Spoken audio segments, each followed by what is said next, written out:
It happened so suddenly that for a moment I thought I had misheard her. The room was buzzing with the soft chatter of family and friends, the kind that fills the silence after dinner. Then, with that calm, almost casual tone, she said, "We married yesterday." Just like that. No build-up, no explanation, no flicker of hesitation. It was as if she had simply mentioned that she'd gone shopping or taken a walk. And then she smiled, that small, composed, unsettling smile that carried more weight than 1,000 words ever could. At first, the words didn't even register. My mind froze, caught between disbelief and curiosity. The air around us changed as if someone had opened a window and let in a rush of cold wind. Every face turned toward her, eyes wide, waiting for her to say she was joking. But she didn't. She just kept smiling, her hands resting neatly in her lap, her eyes steady and calm. In that moment, I realized we weren't just hearing news. We were witnessing a moment that would divide life into before and after. I remember the sound of a glass clinking somewhere, a nervous laugh from the corner, someone clearing their throat to break the tension. But she remained untouched by it all, like a person who had finally decided to stop hiding. I wondered if she had rehearsed those words or if they had simply slipped out because the truth had become too heavy to carry in silence any longer. There was a strange dignity about her, a quiet strength that made it impossible to tell whether she was proud or simply exhausted. As I watched her, I realized something powerful, that revelations don't always come with tears or drama. Sometimes they arrive quietly, wrapped in calmness that unsettles everyone else. The most shocking truths can be delivered in the softest voices, and maybe, just maybe, that's what makes them hit even harder. People began whispering, exchanging glances that said more than words could. Some were confused, others clearly angry, but she seemed untouched by their judgment. Her calmness wasn't arrogance, it was release. I saw it then. That smile wasn't just a mask. It was a sign of someone who had already lived through the storm and had finally stepped into her truth. I found myself torn between wanting to ask her why, how, when, and simply admiring her courage, because it takes bravery to drop a truth like that into the middle of a room full of expectations. It takes strength to own your choices when everyone around you is waiting for an explanation that you don't owe them. In that instant, I learned that moments like this define people. You see who panics, who judges, who supports, and who simply listens. The silence after her words wasn't just shock, it was a mirror reflecting everyone's own fears and insecurities. Because when someone else chooses their truth boldly, it reminds us of all the truths we've buried under convenience or fear. The more I thought about it, the more I realized her words weren't the real surprise. It was her peace. The quiet, unshaken acceptance in her tone told me she had already fought her battles long before she spoke. What we witnessed was not a sudden decision. It was the end of a long, silent war within her, and while everyone else struggled to understand, she had already made peace with her own heart. Sometimes life doesn't give us a moment to prepare for change. It arrives uninvited, wrapped in simple words that carry the power to shift everything we thought we knew. That day, her calmness wasn't confusing anymore. It was her freedom finally taking form. What struck me most that day wasn't just her words, it was the way she carried them. There she sat, still and composed, her expression untouched by the waves of shock that rippled through everyone else. I kept waiting for something to break through that calm, maybe a hint of guilt, a flicker of excitement, or even a trace of fear. But there was nothing. Just that quiet, knowing smile. It was as if she had built a small world inside herself and no one else's reaction could reach her there. The calmness puzzled everyone. People expect emotions to make noise, tears, shouting, trembling hands, but she gave them silence, and that silence was louder than anything else in the room. I watched her, trying to understand how someone could speak such life-altering words and then sit so still, as if peace had already found her. It made me realize that sometimes calm doesn't mean the absence of feeling. It means that the person has already faced every emotion long before the world caught up. There's something powerful about people who find calm in the middle of chaos. It's unsettling because it reminds us that not every storm shows on the surface.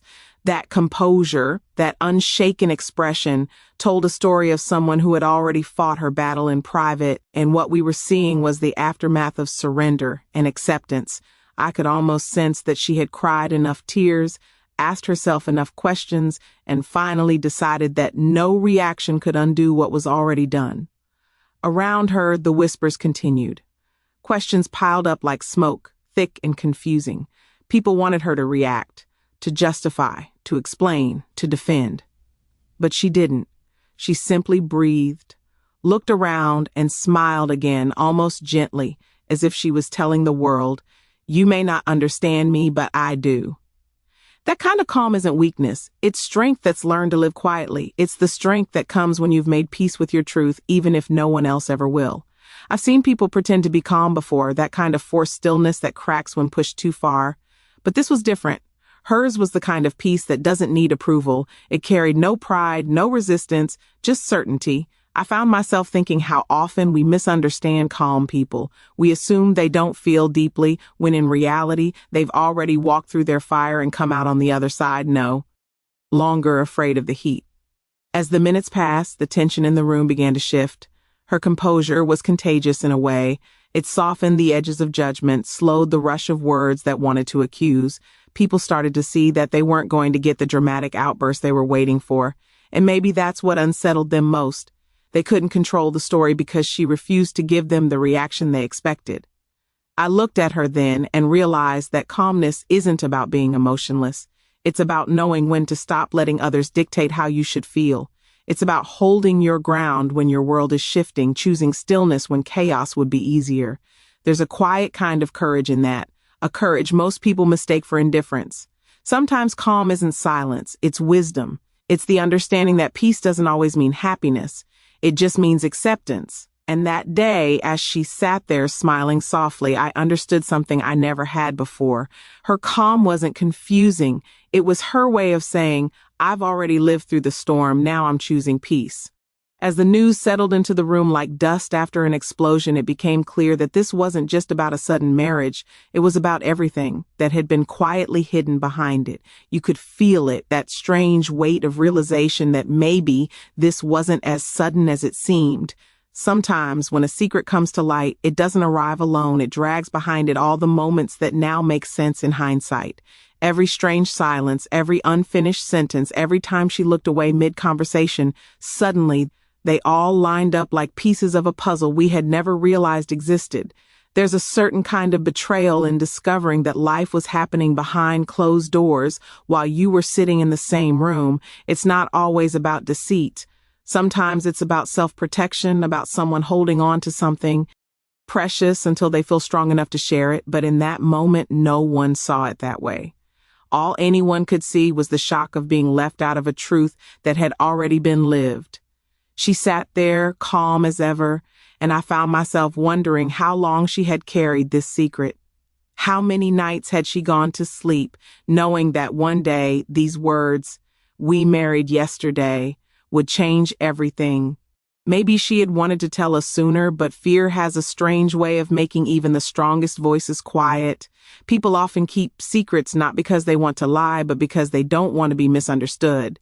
And she must have known deep down that this truth wouldn't land softly.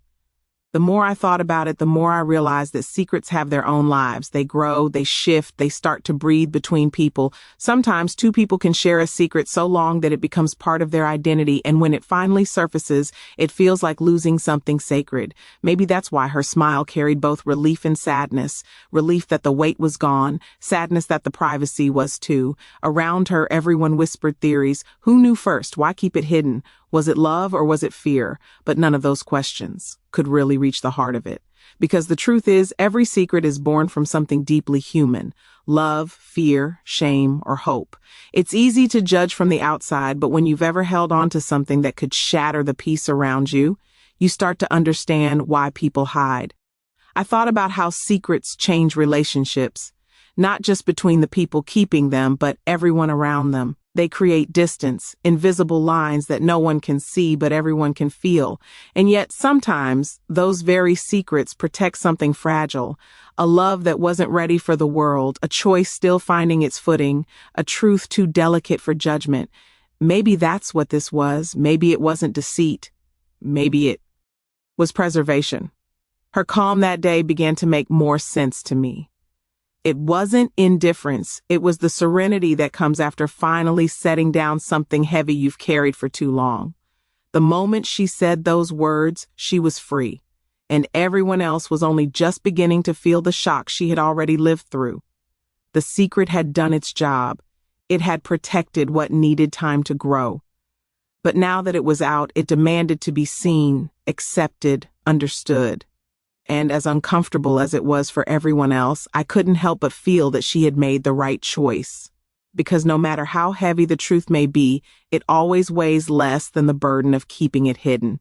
In the days that followed her announcement, the calm she had shown gave way to a different kind of storm, not within her, but within everyone around her. You could see it in the eyes of those who had once spoken to her with warmth. Confusion mixed with disappointment, curiosity tangled with judgment.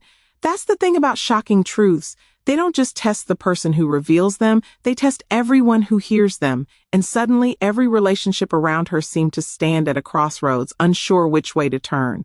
People reacted in their own ways. Some stayed silent, unwilling to pick a side until they understood the full story. Others couldn't hold back, demanding answers she wasn't ready to give. There were whispers in corners, long pauses in conversations that used to flow easily, and an invisible distance that started to grow where closeness used to be. The air between family members felt heavier, not because of anger alone, but because of disbelief. How could something so important happen right under our noses without us even noticing? And yet, through it all, she remained steady. She didn't argue, didn't defend, didn't try to win anyone over. She listened, sometimes with her eyes lowered, sometimes with that same faint smile as people poured out their frustrations. I watched her and realized that she had already accepted that this truth would cost her something. Maybe relationships would shift, maybe trust would break, maybe it would take time to rebuild what once was. But she seemed to understand that truth, when finally spoken, always comes with a price. It's in moments like these that you see what people are truly made of. Some hearts harden when faced with betrayal, others soften when they see courage. Some can forgive instantly, while others need time to process the crack in their world. What fascinated me most was how everyone's reaction said more about them than about her. The ones who loved her quietly reached out to check if she was okay. The ones who felt betrayed questioned how she could have kept something so big from them. And the ones who stayed silent, they were the ones thinking, remembering their own secrets, their own unspoken truths. I thought about how fragile relationships really are, how easily they can be tested when the unexpected happens. It's easy to say we love unconditionally, but when that love is challenged by something we didn't see coming, that's when we discover what it truly means. Trust isn't just about knowing everything. It's about choosing to believe that even what we don't understand might have a reason. And forgiveness isn't about excusing what happened. It's about allowing space for people to be human, to make choices that don't always fit into our plans. What she revealed didn't just shake the family, it exposed the delicate balance of love, trust, and expectation that holds relationships together. Everyone wanted to believe they knew her completely. Everyone wanted to think they would have been told first. But life doesn't always move according to our sense of order. Sometimes love makes people act before the world is ready for their choices. I began to see that maybe this wasn't a story about deception at all, but about courage. The courage to do something for yourself, knowing it might hurt others, but believing it's right. Relationships bend under the weight of truth, yes, but the ones that matter don't break. They stretch, they struggle, they take time, and then they find their balance again. Because in the end, it's not the revelation that destroys relationships, it's our inability to look beyond it. That smile, that's what I couldn't stop thinking about.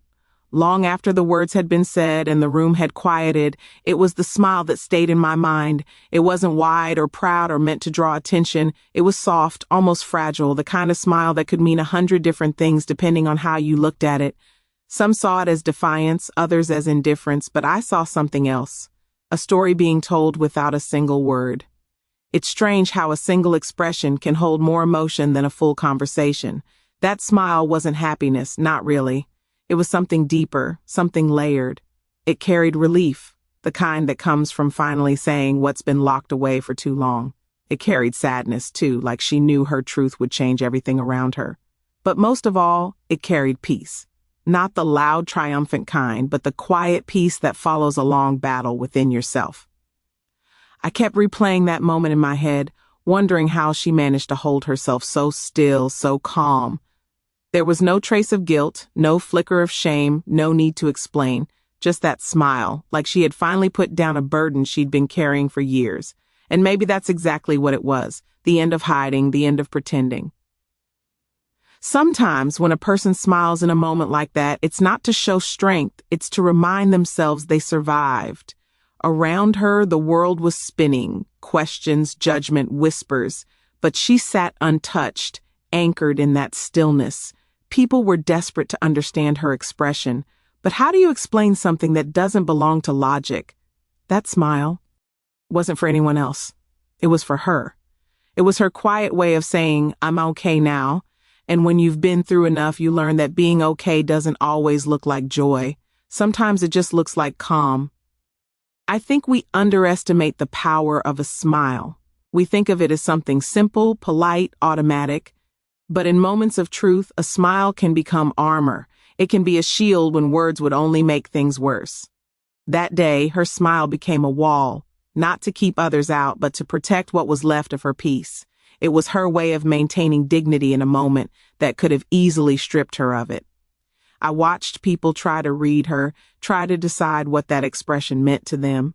Some thought she didn't care, others thought she was mocking the room, but I could see it for what it was, the quiet defiance of someone who had decided that their truth was no longer something to apologize for. That's the thing about people who've lived through pain. They learn how to smile even when the world doesn't understand them. It made me think about how often we judge people by their expressions without knowing what lives behind them. We call someone cold because they don't cry, arrogant because they don't explain, heartless because they don't break down the way we expect. But sometimes silence and stillness are signs of deep healing. Sometimes a smile is not a mask, it's a declaration. As the evening faded, that image of her stayed with me, her smile steady, her eyes soft but unflinching. It wasn't the smile of someone trying to prove a point. It was the smile of someone who had made peace with the storm, someone who no longer needed the world's approval to feel whole. And in that moment, I realized that her smile wasn't hiding anything.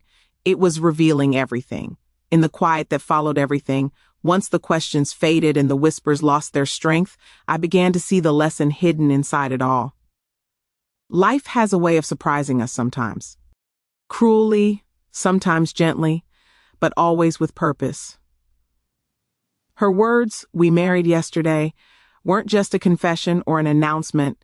They were a reminder that truth, no matter how delayed, has its own timing.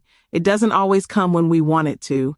It comes when it's ready, when the person holding it finally gathers the courage to let it out. At first, I thought about how unfair it all seemed, how one sentence could change the air in a room, shift relationships, and force people to confront feelings they didn't even know they had.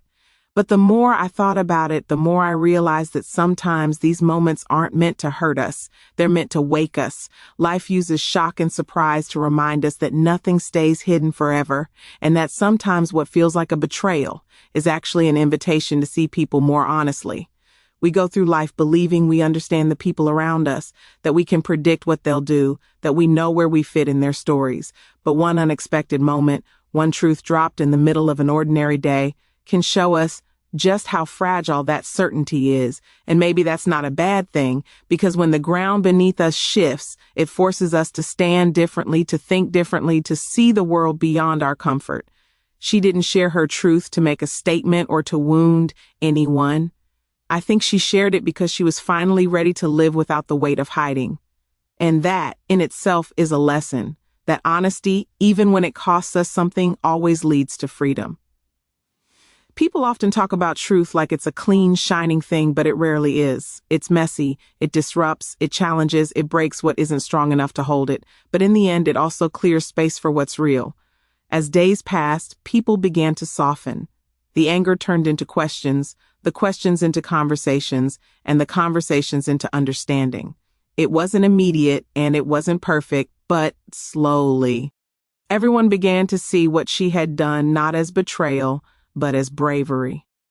Sometimes life's most shocking moments are the ones that force growth, the ones that strip away everything false so that only truth remains. I started noticing how her calmness had rippled outward. People began to reflect, not just on her choices, but on their own. It's funny how one person's truth can make everyone else think about what they've been hiding. Maybe that's the hidden purpose of these moments, to remind us that honesty doesn't destroy, it purifies. It gives us a chance to rebuild, this time on something real. And when I look back on it all, I realize something simple yet profound. Life will always surprise us. People will do things we don't expect, speak truths we weren't ready to hear, and change in ways that challenge what we thought we knew. But that's how life keeps us human. It's how we learn to forgive, to listen, to love, without needing to understand everything first. The real lesson that day wasn't about shock or secrecy. It was about courage, the kind that doesn't roar, the kind that speaks softly but changes everything in its wake. Because in the end, truth may shake the world for a moment, but it also sets it right again.